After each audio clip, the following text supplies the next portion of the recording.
Welcome to Survivor Washington, Episode 1, the post-game show. I am your host, Hunter Snyder, the executive producer of Survivor Washington, and with me is Heather, our resident fan, super fan of Survivor Washington, Jaden Osborne, our assistant editor and assistant producer, who is all the way from Australia, Brisbane, Australia, and what's up? Our special guest, the woman herself, the person who is very young for her age, the first boot of Survivor Washington, Orting, Molly. Molly, how are you doing? I'm doing good. How's post-episode life? It's been really just busy. Excuse my mess in my room, unpacking and shuffling things between houses right now, so it's been a little wild. Yesterday was my 21st birthday, so happy birthday. Happy birthday. Thank you. So unless you're like a really, really composed drunk, of course. So I'm crazy, but yeah. Yeah, you had to appear professional on this. I am. As always, because we were very professional people, and you did not want to pull a Celeste and get voted out first and never talk to me ever again. Oh. So, all right, so our parallels begin. So I want to save. Going into this, I wanted to talk a little bit about the what happened before the show started, but I think we're going to save that for a special production podcast that we'll have towards the end of the season, discussing how everything was set up. So for now, we will discuss the first episode of the show, but we'll start with Molly and her journey of Survivor Washington. Molly, how did this all come to be? Where did you hear about this? What was going on? Why did you do Survivor Washington? Oh, I was looking. I love Survivor. Always wanted to go on, but I was looking on Reddit. I saw a Seattle Survivor Association page, and I was like, "Ooh, I'm gonna join that." And I only joined in like June or May or something. It's just, I don't know, after Game Changer. So I didn't know anyone. I wasn't a part of it. And so it's funny that a few of those people that were part of the group ended up on Survivor Washington, and I just didn't know. But then you posted. And to clarify, those people are what?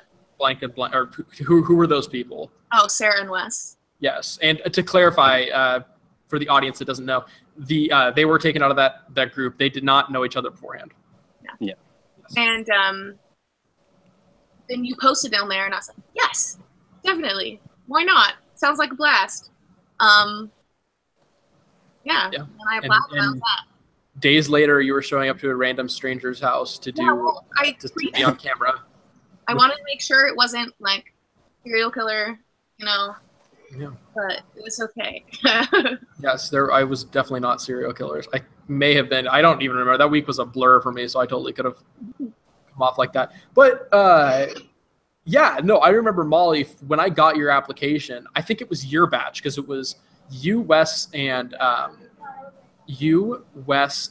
somebody else applied all at the same time. And this was Kaya? a moment where I was like, maybe? Who? Kaya, yeah. It was you, Wes, and Kaya all applied at the same time. And this was at a point where, number one, female applicants, I was completely like, I was like, crap, I don't think I'm going to meet the mark for that. And so when I got your and Kaya's application, and then I got Wes, who was considered an older male for the cast, I was like, this is awesome. So like, you filled a huge spot in our cast. So what did you do anything to prep beforehand? No. That's the best way to do it, honestly. I feel like I tried to think about how I wanted to play and how I wanted to, like, how strategic I wanted to be or anything like that. But then it was also hard because, I went in and I was like, I have no idea how these people are going to play. Mm-hmm. Are they going to take it super seriously? Are they just not going to care? Are they Survivor fans? I had no idea. So I just was like, I'll just wing it. Didn't work. But no, and I was like, the people who I kind of came to the conclusion, like, all right, the people who make it for a while, I'm not super athletic, whatever. None of those things are about me and stand out a lot. So I was like, well, what if I just kind of slide under the radar? I'm not the weakest. I'm not going to get voted out for that. And then I immediately didn't follow my strategy and said a name and got me voted out. So unfortunately, to the one person who murderously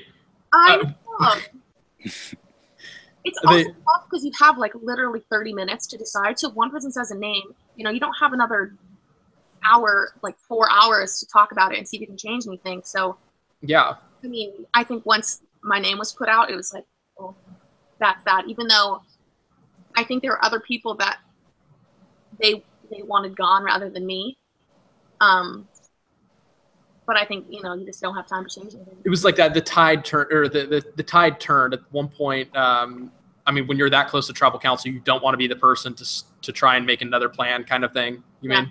Like when you said, yeah. So that's definitely, I mean, this was a seriously like last second plan. Like literally it came down to the last, I don't want to do ifs with the contestants because I know that every single contestant is,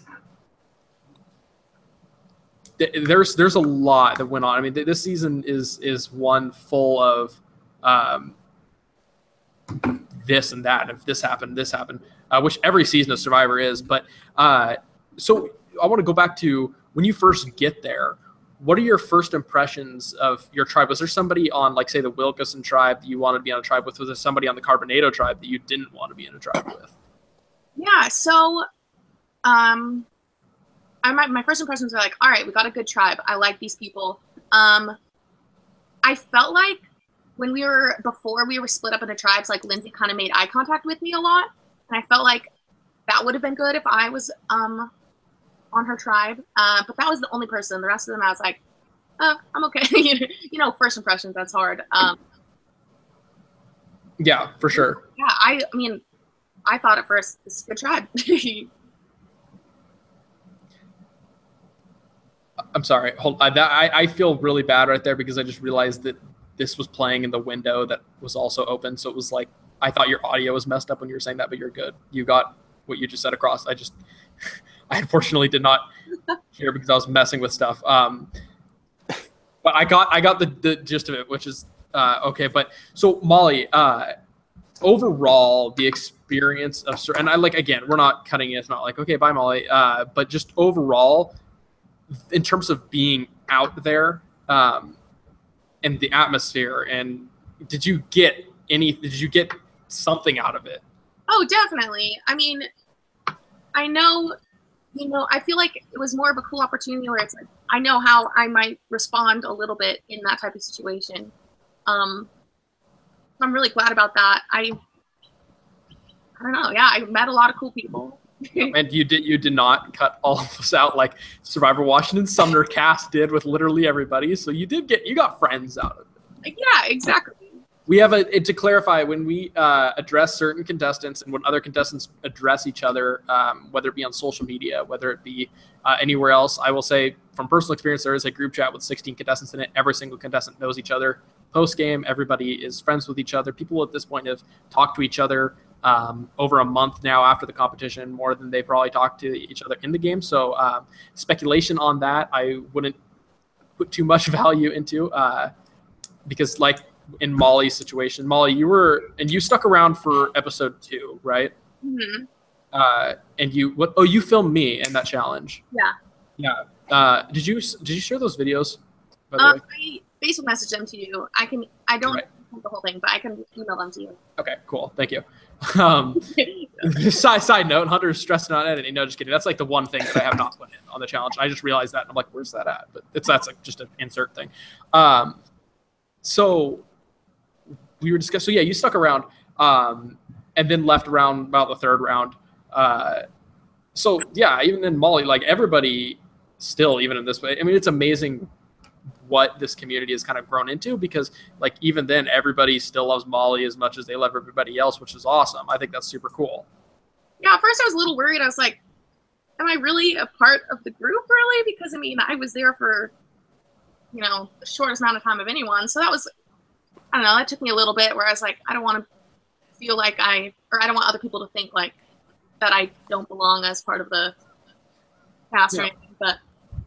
And the good thing is like, and I think everybody did watch the episode, and people that were out there was like, you didn't, it wasn't like, oh, she's weird, I don't want her, or like, oh, she sucks in challenges or anything like that. So you got that'd be a very unfortunate. I feel like we could be in a lot worse position right now sitting here discussing the fact that everybody voted out Molly because she smelled terrible. I'm glad that in the grand scheme of things, everybody's friends at this point. Yeah. Molly, is there anything else that you want to talk about specifically to you in terms of your Survivor Washington experience?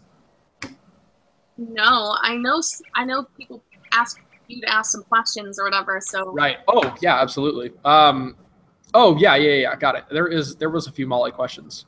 I was actually going to save those for the end, but yeah, we'll do those. We'll pull a. Gotta remove that from the group. Somebody made an inappropriate comment in the Patreon group. Okay. So hold on one second. I'm going to pull these up. All right. So Molly, actually, the first question, Molly, was, so can you describe what happened to the idle clue, or the clue, what that was? Right. And for clarification to everybody, that there was no idle clue under the bucket or under the cooler. Okay. So what happened is I was paranoid, and we went to go get water. We didn't have water bottles at the time, but we were all super thirsty, so we just lifted up the giant like Gatorade jug and poured the water into our mouths, like you saw. Underneath there was the sticker from the bottom of the Gatorade jug, which I glanced at, and I was like, "Oh my god, it's the idle clue! I found it. It's hidden." And then after was that during the scene in which Erica was yeah was with the jug. Yeah. You guys know what I'm talking about. Yeah. Yep. That moment. And I don't know, I thought I saw her kind of like glance down at that, but I don't know, maybe I think I was just paranoid. In the lustful distraction. Yeah, and we go back, and she is just super excited to always go back to the water jug. And she's literally just a nice person. But I was like, I'm back for the clue. I just find it funny because since it wasn't a clue, that Erica was so excited to go back to the water jug regardless. Like there's really no reason. I'll go to the water, and then she was the one who was like, "Hey, you guys wanna look at the clue? What do you think? You think it's in the bowls?" And she started like looking through each one of the bowls, and I was like, "Really? You think it's just gonna be in between one of the bowls? Maybe. Are you just being obvious about this, trying to take the blame, like take the attention off you because you really did find the clue?" So all of those things, I mean, they made sense, and they still kind of make sense in my head why I thought that. I was just wrong. So, yeah, I mean. But you can't be blamed for the judgment because that's sound judgment. I mean, really, that's what that's literally what this season comes down to. Is it's small judgments that people take a gamble one way. Yeah, and I did. And then I was thinking, I was like, oh, you know, I actually have a real reason. And in my head, I was like, well, I'm being logical. Like, if someone told me that someone else had an idle clue, yeah, let's vote them out. Before they get a chance to find it or anything. And while they wouldn't ever think that you'd be voting for them. And right. So it made complete sense in my head. I was like, this is perfect. No one's going to put the attention on me. This way I can, like, get people's attention on Erica. And it just didn't work out in my favor. And then your anti-BFF. My as expected. Oh. Emma, who is in kill mode for apparently in that first episode. For those who will, I mean, it was hard because I feel like I was like I wouldn't have thought that she would have developed such a connection to Erica so fast. Because I was kind of like, oh, I don't have a specific connection with anyone. I'll just get to know each other. We've known each other for like an hour. So it didn't go through my head at all, but it happens. Yeah, and again, like it baffles me how much luck goes into Survivor, and it's like story-wise, like I couldn't have wanted a better first episode or first arc because it's all about luck, it's all about like timing, and it's all about where it goes through. Because like Emma does the same thing, pretty much it does the same thing you do, but again, it's like that timing thing, it's that luck, it's that time, and it's just like Survivor is so. I mean, there's just so many factors. Like, really, you can't prevent anything. Yeah. And I honestly think is, although I can't, there's some things you just can't get across in editing, and that's one of the things I can't get across in editing is that because once you're voted out, you're out. Like, I mean, you can get across here, but it's just you can't prevent everything. Okay, so another question is Greg wants to know if for $1 million you would eat a baby. Ooh, a baby human? Like a baby, yeah. And I'm assuming. Clarifying. A million. I'm thinking about this as much as I am. No. Okay. All right. Okay, so we'll save the rest of the questions are production, unless I'm missing something. I wanted to ask, did you have a suspicion that you might be voted out at Tribal Council, or was it a surprise? So I only got a suspicion because Hunter had see-through paper. So when I placed my vote, I opened the jar and I looked in and I saw like LY over, and I was like, oh shit. Like, then I knew, and then I just sat back and I was like, fuck me. This sucks. So yeah, that paper situation. I mean, that does suck. I think actually a few other contestants have brought that up, but later on, one of we got way better paper that I was like, this is so much better, and I love this so much more. But yeah, so Heather, do you have anything, or Jaden, anything else for Molly in regards to her game? That was about it. How did you feel watching it back? Did you thought it was basically what you thought happened, or? Yeah, it's just so uncomfortable watching yourself. It's weird. Yeah. You mean just in general, not like the fact that you voted out, but like just in general? Yeah, exactly. Also, the fact that you did that confessional after you were voted out. Also, that was also tough. Really? I was like, yeah. Because the mic broke while I was doing confessionals, so half the confessionals weren't the reason the confessionals are so weird. The first episode is because everybody's is redone. They're restating things. Every single contestant's restating things. I've been voted out, and I'm sitting in the back of the truck, like, waiting to hear what I should do, and then I hear Hunter just, like, screaming through the that was fields. And we were all just like, what is happening? And it was comical now. That was the only time that I slipped up and did something bad this season. Is I swore a lot and I kicked a lot of branches and I punched a tree. That's what I did, because all that time, and that really set us back. I mean, we have a nighttime tribal council because of it, thankfully. So it was like, I'm shocked that you did as many as you did that one night. Oh, that was really, really, really tough, and that was like draining. I'm like, all right, just freaking restate me.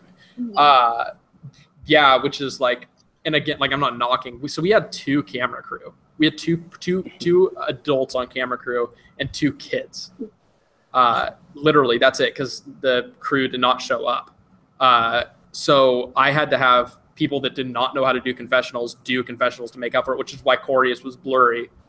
And I'm not blind. I would never knock the person that was doing confessionals, because he did confessionals and he got the confessionals done.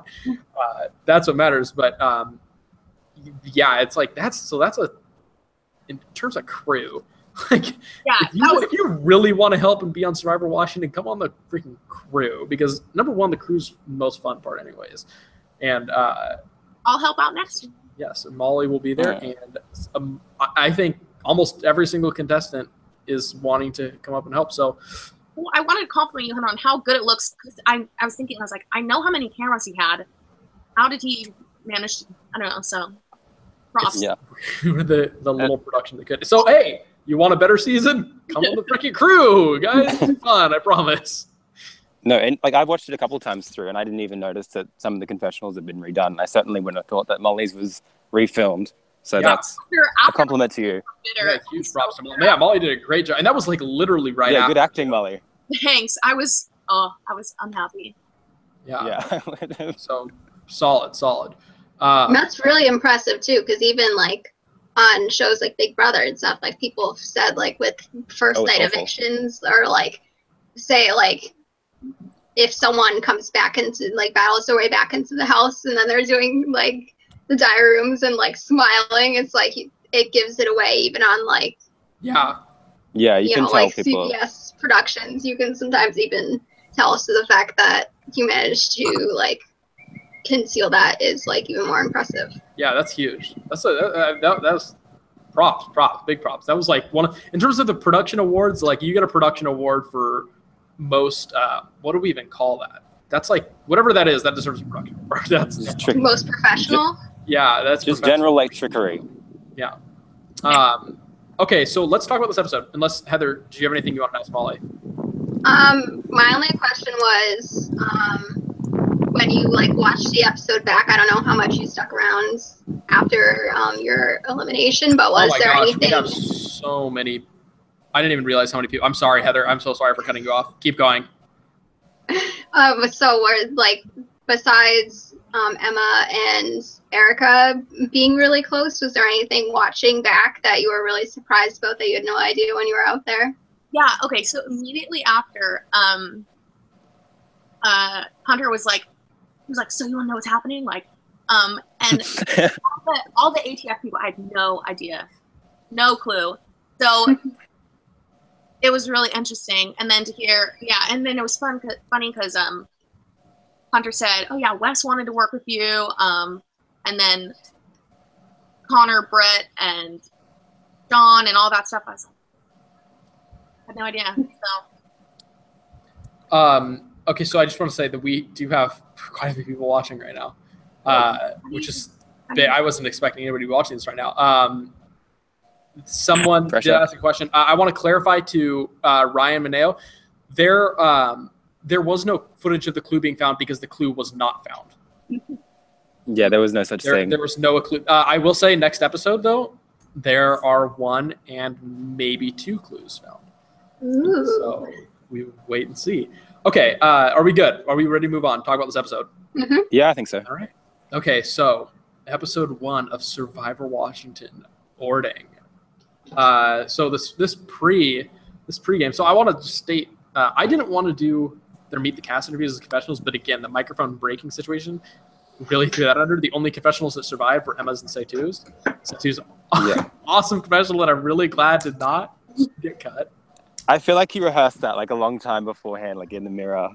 Oh, I told him to. I was like, you better rehearse this. You better rehearse this and do really well. And he's like, yeah, we talked about it. I was like, you got Survivor's like a dance floor?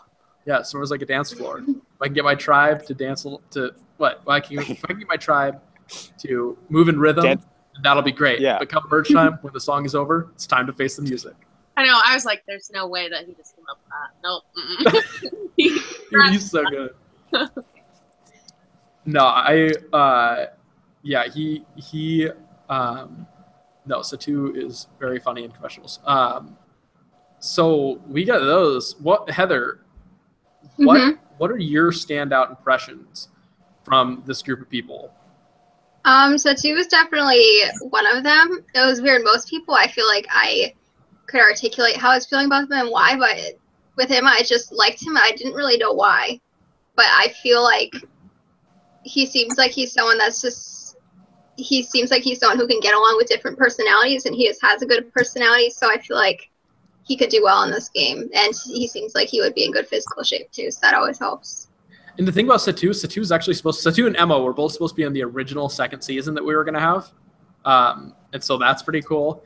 But Setu's a good sport about everything. He's very likable. But the thing that's been confusing me recently is that like everyone's been hating, or not every. I shouldn't say that. One of the biggest criticisms is the unfortunate casting. There's not very much diversity, which is a problem that's outside of our control. But then on the other hand, literally like Setu's Meet the Cast interview at the same time is also like full of hateful, like mean comments for literally no reason. I just found that like ironically funny. I'm like, you guys complain, and then you trash like the one minority we have on the seat. It's just, I'm like, you guys are dumb. Are these fans, or are these just like many like Nazis I thought on YouTube just finding the video? I was hoping that maybe they'd be his friends. Because he was like, I was like, literally, I don't see what in his video. I mean, there wasn't a ton of hate. It was like 2 or 3 comments that were like, this guy's dumb. And I was like, that's okay. Who cares? That's mean. Well, I have a question. No, I like that too. Yeah, Molly, what's up? How much do you think it was spoiled? Because I was thinking about it, like when you put out the Meet the Cast interviews, it was like, whoa, hold on, whoa,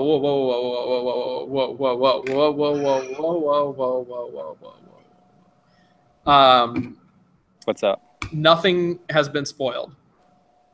No. No. All right. Because I didn't know anything and nothing stuck out to me in the Meet the Cast interviews. I'm not the kind of person who always picks up on that. Like, oh, this person was photoshopped into his picture, so they must have like gone home on night one or what. I'm not that person. Or like, oh, this grabbing the screenshots of challenges and be like, this one person isn't in it for this like millisecond. But I didn't notice anything. If that answers your question without delving into territory Hunter doesn't want to delve into. I know. Sorry, I don't necessarily want to cover. I don't really want to talk about spoiler content. I will say nothing to my personal knowledge. I haven't received anything that would suggest that actual spoilers are out. Yeah. And like, I don't know who would leak them anyway. That's true. Yeah. Nobody on the. There was one issue way early on, but it wasn't even at this point. It's completely dead. So yeah, just yeah, no big deal on that. Okay, anyways, back on this the content of this episode. What else? So we get up. We have these. They're in these 2 cars. My 2 cars. Family's 2 cars. Oh, were they? We get down. Yeah, we get down. I don't even remember. You guys were packed in super tight. Yeah, and then we couldn't get the door open. Oh, right. Yeah, my mom had to come and open the door. And you get out. You go to the challenge or the challenge area, and all of a sudden there's like all of this. I wouldn't even say it's drama. I would just say that there's like you guys are just not playing into production at all. You're just poking at us. Yeah. And I was like, I was really hoping that the one I was happy about was the fact that Emma came out, and so I was like, this is surprisingly easy bait. I thought she was going to put up more of a fight to hide that, but I was like, very proud of it. I was basically like, hi Emma, and she's like, hey, I'm a D1 athlete, and she's like, dang it, Hunter.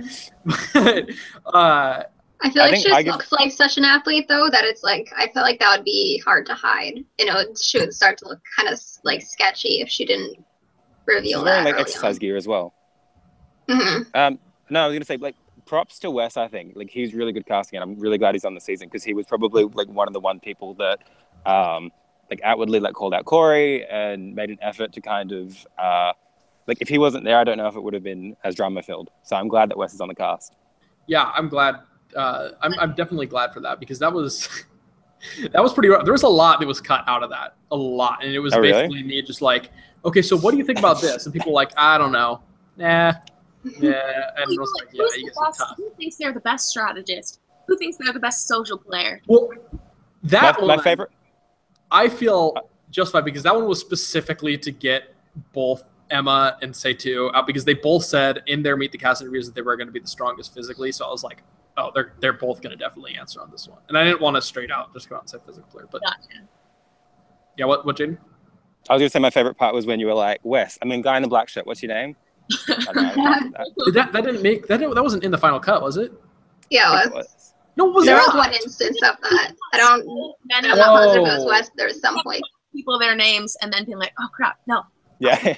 But not the okay, all right. Yeah, I remember that.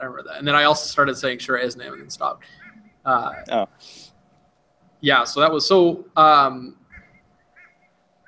Anything else on that scene?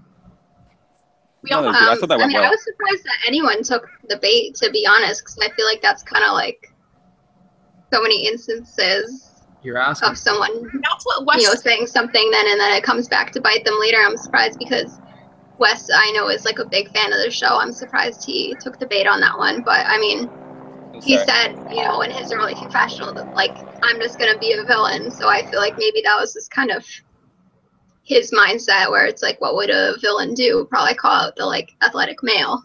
It may make sense in the long term in terms of putting like a target on like maybe the strongest guy on that tribe, but that is very like thinking very far ahead. So we'll see if it works out for him or not. We had when we got back to camp, we were like talking about how Hunter was probing us and stuff. And Wes said, he was like, yeah, I mean, he was asking, might as well just say something like, let's just go for it. So it wasn't really like an honest opinion. Like, sure, Corey may have been like, he might have scared him a little bit, but he just said it because he knew Hunter wanted something.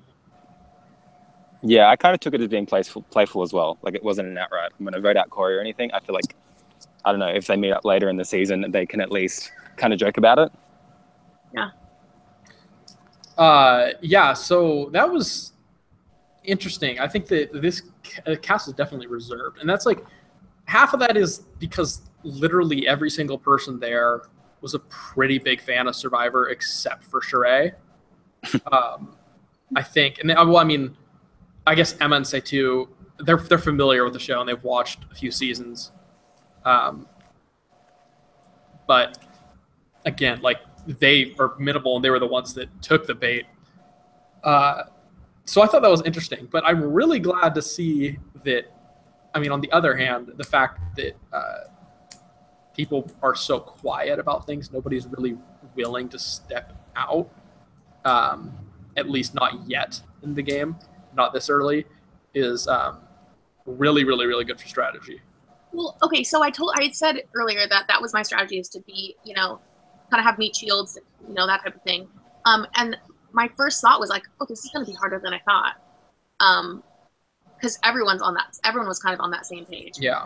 I didn't stick around long enough to see when people got out of that, but I realized, oh, everyone is thinking that, so. Yeah, it does almost feel a little bit like Game Changers-esque, where it was kind of like almost the game was taking a step back, where it went from like craziness all the time, so it was kind of like everyone's just like, oh, what is everyone else thinking? And it's like, even we saw people saying, I don't know how much they meant it, but saying, oh, we're just gonna kind of figured like just kind of vote for who we want to vote for. And it was more like, so you haven't really seen much since like season 1, so it's surprising to see people saying that. But then obviously as time goes on and the panic sets in, or friends are being targeted, then people end up taking a more assertive approach to it. But it was just, it was interesting to see the difference between the two tribes, because I feel like it was like you guys were more kind of like just feeling things out, and everyone likes everyone and no one wants to vote anyone off, and then the other side you have like multiple like different alliances with some crossover, and everyone's kind of like just taking a much more like fast approach to the game. So I'm interested to see them to go to tribal council and see how that plays out. And even with the Game Changers comparison, I'm pretty sure I saw someone comment either on YouTube or Reddit that Molly and Sierra both going out first was pretty similar in the fact that they both targeted someone and then everyone kind of pounced on them because of it. It's true, and I knew that. It's like, you don't want to say a name, and it was just like, I feel like I think I would have done better in a longer, like if it wasn't so fast paced. I guess like you were showing you're comparing the two tribes and how our tribe was more of like, oh, it's okay. I don't know how many alliances were made really before. But I remember thinking, oh, I'll just give it some time. I need more time to figure out what I want to do. It was like hard to, I'm so surprised at how all those people on the other tribe were making so many alliances back and forth, all this stuff. When you're on a different page. Yeah, that's one of my other favorite parts of this episode is just the fact that when I was editing this, I was going through, Carbonado had like nothing interesting was going on over there. And I mean, I don't even mean like strategy, because I'm big on, I'm more so on, I'm entertained by character stuff rather than strategy. But most of the time, it was like you guys were all together but strategizing at the same time. Yeah, we had like no time with other people alone. One person would go to the water cooler, then all of a sudden 7 more people would go. It was just like, nobody wants to be alone. No. So. Crazy. I didn't expect that from your show. I honestly expected the other way around. I thought Wilkeson was going to be we're all together, love being together, and then Carbonado was going to be like, oh yeah, let's get back here and strategize. So it's to see how that turned out. But I think part of it has to do with the fact that everybody on Wilkeson is assuming that everyone's going to, from their perception, everybody is in that big happy mode. And so that allows certain people to think it's safer to strategize, as opposed to Carbonado, where I think you guys probably saw that, like you got Wes, you've got, like Sean comes off as strategic, Connor comes off as smart. Emma's very loud. So you just kind of get this vibe that people are going to be strategizing a lot. So it's almost better to keep that a little low. I think that's what I've interpreted as seeing from your tribes. Yeah, it was interesting. So it was the only really aggressive, I guess, player we could say on that tribe was Wes, but rather than like, at least from what I saw watching the episode, rather than kind of like trying to corral together a group, he was off searching for the idol. I don't know how much time he spent doing that, but I wonder if he tried like getting a group together more and just trying to get right on it rather than just thinking that he would have a target on his back. I wonder if things would have gone differently. It was interesting because his thick ass. It was interesting because he brought up previous relationships from ATF or Survivor All Fixins podcast that Max and Corinne from Survivor do, if anyone watching doesn't know. But then at one point, Brett mentions that Wes told him that he wanted Connor out. And I was surprised that he knew that there were like multiple people that were like part of that group on the season, but he didn't know, I guess, or maybe didn't think they had a good relationship or something like that, that he was telling Brett, who is one of the more well-known people from the group. They call him the cruise director. So I was just surprised to sort of see that like combination there. I was curious as to how that went down and what he was thinking in terms of the dynamics and stuff like that he made that choice. And then there's also I'd love to talk. Yeah. Oh yeah, I was going to say I'd love to talk to Wes and find out how he figured out that Connor and Sean knew each other from beforehand. Well, Wes has like 16 million tweets total. Yeah. Dude's always on the internet. I mean, that's what I personally just assumed, is that he knew him from Twitter or something. So the deal with ATF is that, no, I did not cast 6 people that knew each other and were all friends. I cast the ATF people in November before I knew that they knew each other. Before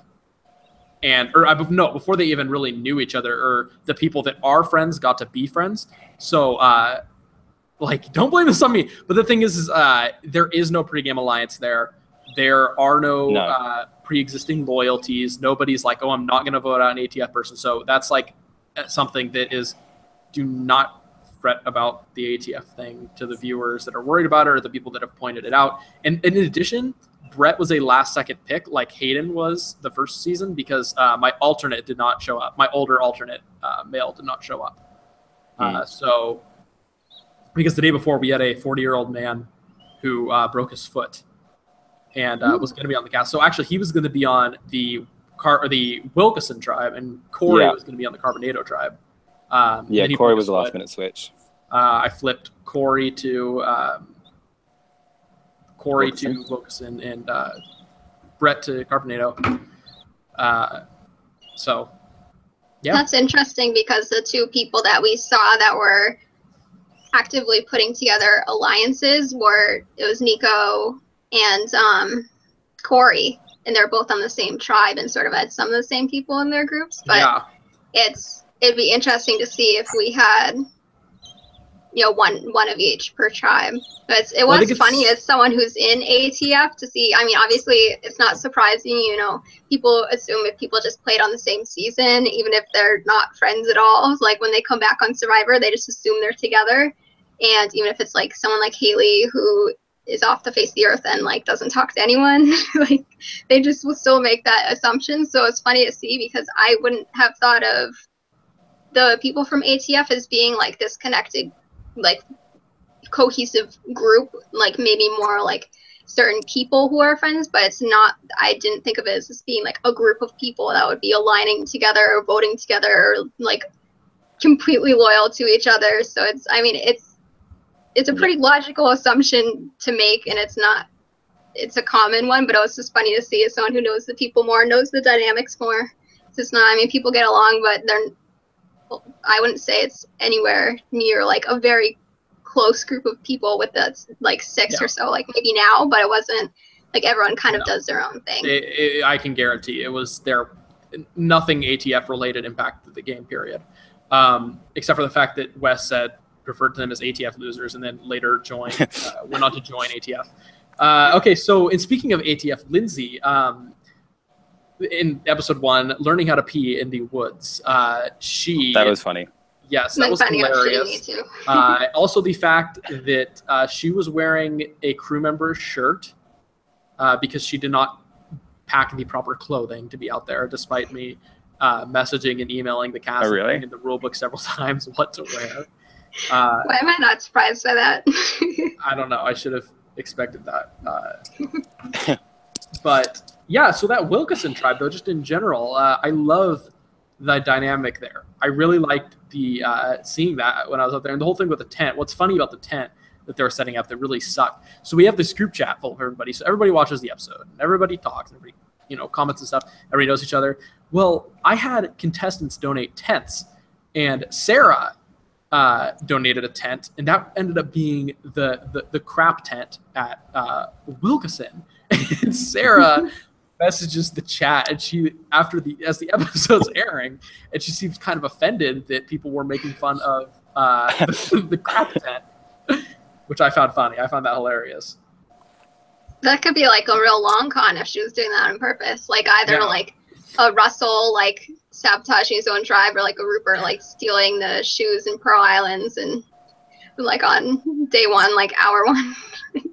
That would have been some real foresight. There's just so much. There's so much pee talk. Yeah. Well, so the porta potty was really far from their camp, though. Yeah, that's true. Well, I did tell them too. To be fair, and I guess they just didn't listen. Yeah, they didn't figure out the porta potty situation. They're peeing out there. I think that situation was. I'm glad that they did not find the porta potty, of course. Somebody asked a question about the porta potty. Somebody asked why we needed the porta potty in the first place, and I think the answer is pretty simple, and that's that I do not want shit all over my grandparents' farm and property. Yeah. Thank God that Lindsay brought it up in a challenge, because like who knows how long they would have been peeing in the bushes before they figured it out. Yeah, there's no aqua dumping on Survivor Washington. Yeah. No aqua dump. There is next episode aqua vomiting. Sadly, does not get on camera. It doesn't get on camera, unfortunately. Fortunately. For a sneak preview for next episode, it's not really clear. It's not entirely clear, but Sean throws up in the water behind the Carbonados camp, and minutes later, Erica goes to cool down in the same water that he vomited in. So I saw that last night as I was putting stuff together, and I'm like, oh my god. Oh god. Oh no. So yeah, hilarious. The pee, vomit, disgusting bodily fluids all over the place. Nico, it's funny. My favorite quote is Stefan when he goes back to pee, and Nico's just casually like, I'm just gonna wait here with him while he pees so he's not alone.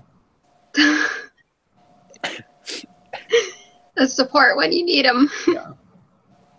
Yeah, no, it brought some funny moments, though. It's not, I was really glad to see it in a way, because it was just fun to see Lindsay's kind of personality comes out, because she is one of the patrons that I do know, like, decently well. I haven't met her in person or anything, but I know, like, how much of a fun person, how much, like, a character she is. So it was really great to see her on the show and seeing that coming through, and knowing that there's going to be more people who can appreciate how amazing she is. I'm interested to see like the game play from her, because I do feel like she is someone who could play the game very well, and we more just got like the personality aspect of her, since it was still early on and she didn't go tribal or anything. So I'm really interested to see how she plays this game. I'm really excited. I think she's probably more of like a challenge beast than maybe people might think just looking at her. So it'd be really cool to see her maybe like run the table with some immunity wins. We'll have to see. Okay, Heather, remind me before we shut this off to ask you your firm predictions for next episode. Oh god. So really quick, skating through the rest of the episode because we don't have much time left.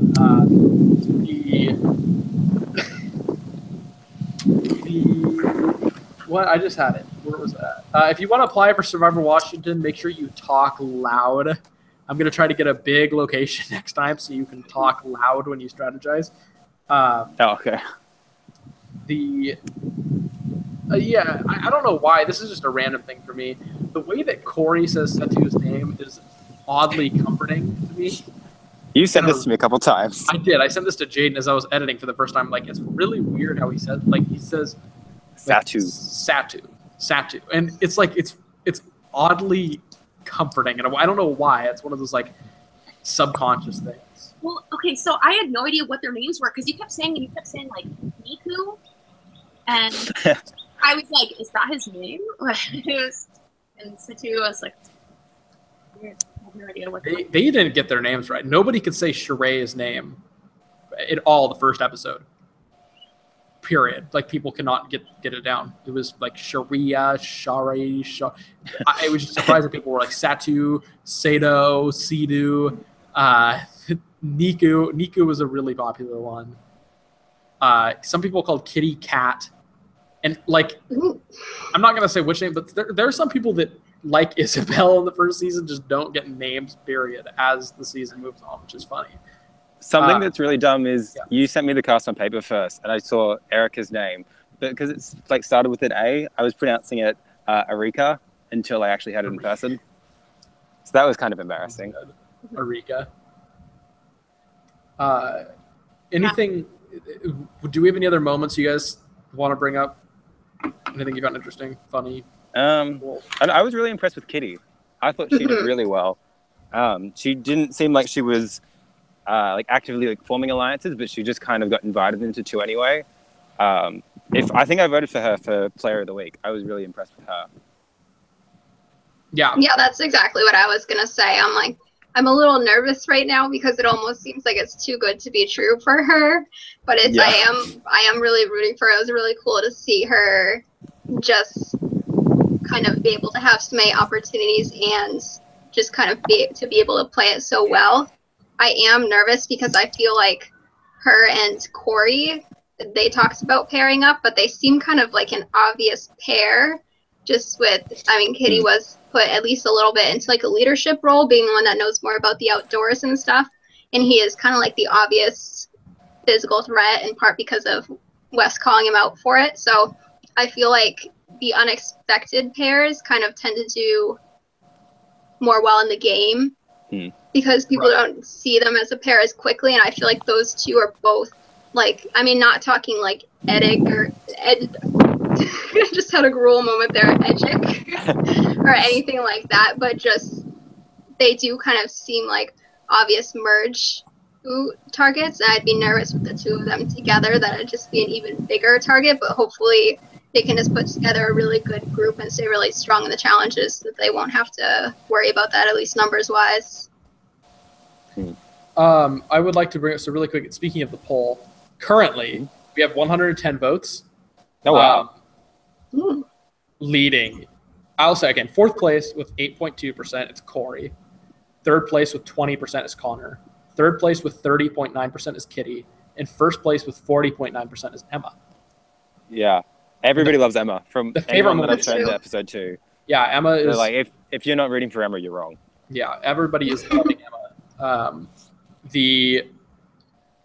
Right now, 50.9% the best moment from the episode is Kitty teaching Lindsay how to pee. I agree. Carbonado is expected to win the challenge, 60%. The first boot choice right now with 20% of the votes is Sheree. Really? And tied right now for who do you think will win is between Lindsay and Kitty with 12.7%. Oh, wow. A Lindsay one would be really fun. The favorite player by far right now is Lindsay with 20.9%. Emma is behind with 13.6%. Everybody has a vote for from somebody though. So that's good. Yeah, Sorry. That's okay. You can go. I was just gonna say, the reaction's been really good. Like, everybody just doesn't have one favorite, and everybody just doesn't hate one person. Like, it's pretty evenly distributed, which is good to see. I think just because you did such a good job, like distributing the airtime, everybody got a confessional, and everybody's kind of established a little bit as a character. So that's good to see. Yeah, I was happy to make sure to include a lot of stuff for people in it. I will clarify, fake news. Sean claims that he did not throw up in the water, as I was informed. Sean threw up on the side of camp, which I don't know if that makes me number one really upset because I thought it was hilarious that Erica was walking Sean's vomit, and two, because Sean threw up on our property and probably killed animals in the process. I'm just kidding. He's fine. Oh my god. Okay, so I'm gonna go down a list of questions really quick because I've got 9 minutes. Yep.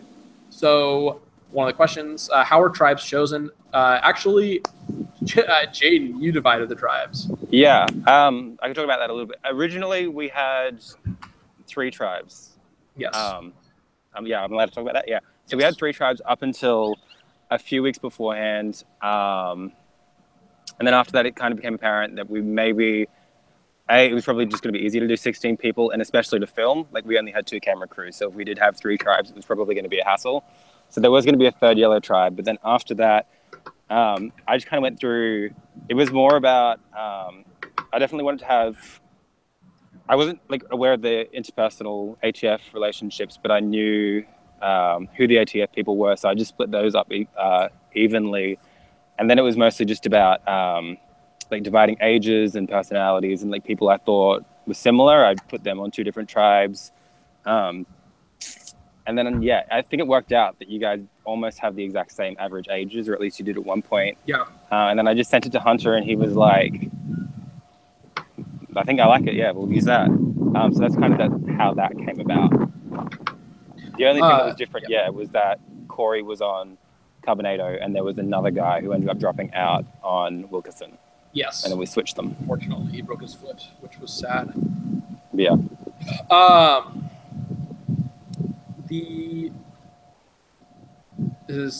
Was the answer to the outhouse question. So Ponderosa, when people got voted out, they could either help or they could leave. Mm-hmm. So Molly helped for 1 round and then left. That is my family farm.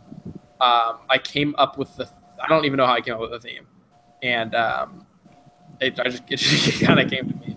Wait, what are they with the theme? The theme of the season. The like art Orting? Design, I guess. Oh, okay. That's what I would assume. I don't know, because it wasn't really. Somebody asked where I found all the animals for B-roll. Northwest Trek Wildlife Park in Graham, Washington.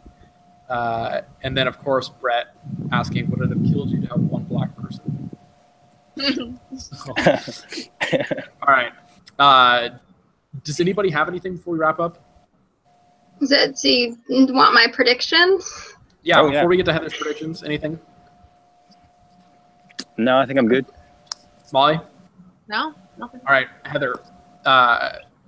Good God. Who will win immunity next week? I mean, I really don't know, so I'm gonna say. Who do you want? I want to see Wilkerson. Did I say that right? I want to see them go to tribal just because I feel like it's going to be really interesting to see how things fall. And I think it's going to be just a lot of excitement, a lot of chaos in terms of people figuring out their allegiances and stuff like that. I don't think it's going to be an easy 7-1 vote. Okay, interesting. So who do you think will be voted out? Is it assuming that tribe? Assuming Wilkerson loses, who do you think will be voted out? Unless you think Carbonado loses. It's not. I mean, there's no one person on that tribe that I really feel like they're just like not playing well or an obvious target or anything like that. I think it's interesting because it's not as much 2 opposing groups as it is sort of like 2 sort of leaders both having their own plans in terms of who they want in their alliance. So, I mean, it'd be interesting to see. I hope it wouldn't come down to Nico and Setu because I like them both. I think they'll be exciting to watch, but that could be the way it plays out if they sort of catch on to the fact that they're sort of competing for people and just go right for each other. You said Nico and Corey? You mean Corey? Nico and Corey. Yeah. Okay, I was Sorry. Surprised it took this long for me to mess up. I was like, did I really mess up the editing? Was Nico was like making alliances too, yeah, right? No, you're right. Yeah. I thought I was just because you said Satu. I was like, did it really look like Satu was making the alliances? So I think we could see a big player going home if they went to tribal, though. I don't know. We'll see. But there's no one that I see as just being an obvious target. So I sort of feel like it would just come back down to a little bit of like a battle of the alphas kind of a thing. Okay, 2 more questions. Number 1, who is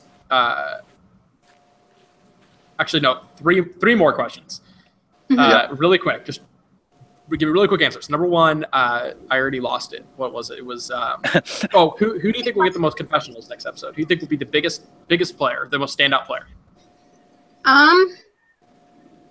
I'd say I put Corey in contention, I guess, and maybe it could be Kitty again.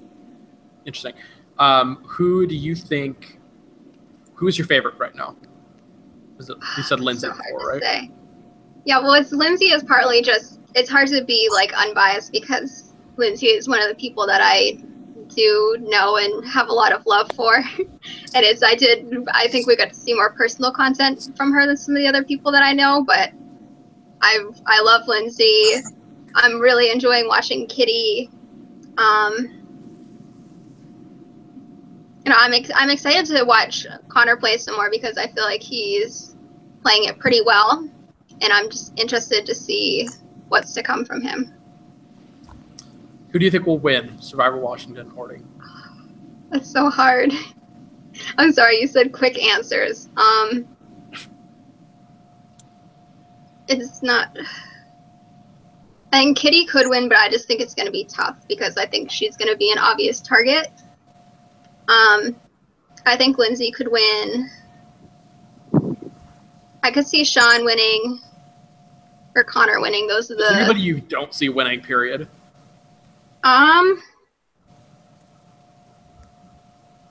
It's not. It'd be.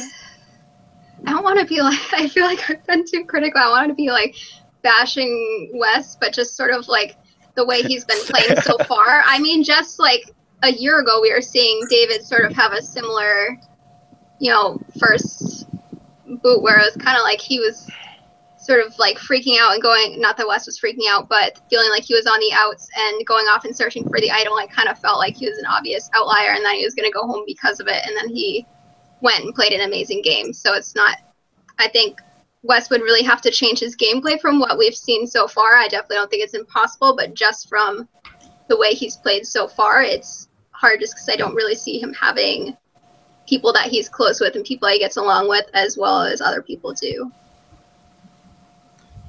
Okay.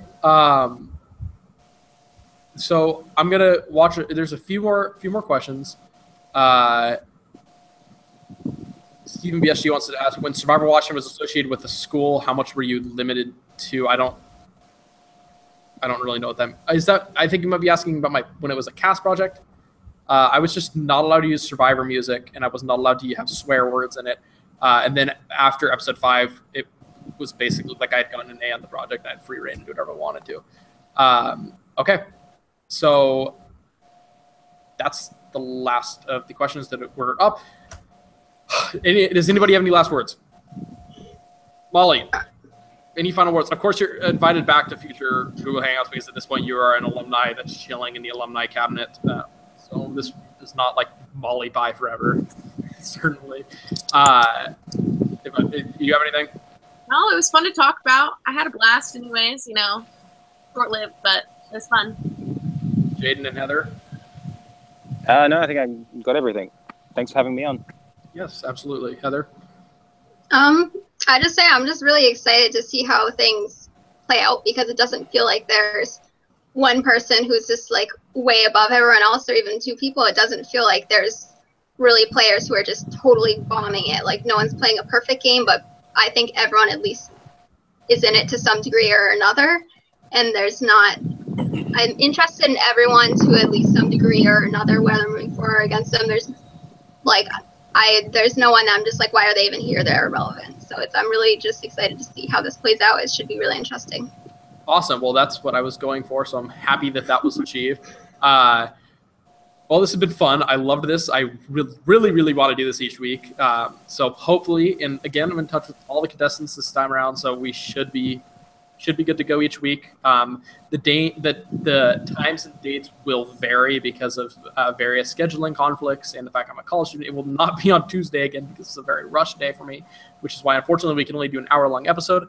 Otherwise, I feel very good about this one. I love this. This was a lot of fun. Thank you, Heather, Jaden, and Molly, for joining me on this first episode of the Survivor Washington Pregame, and we will see you next week. And we hope that you enjoy this Sunday's episode of Survivor Washington Orting, episode title, The Root of All Evil. All right. See you guys next week. Sweet.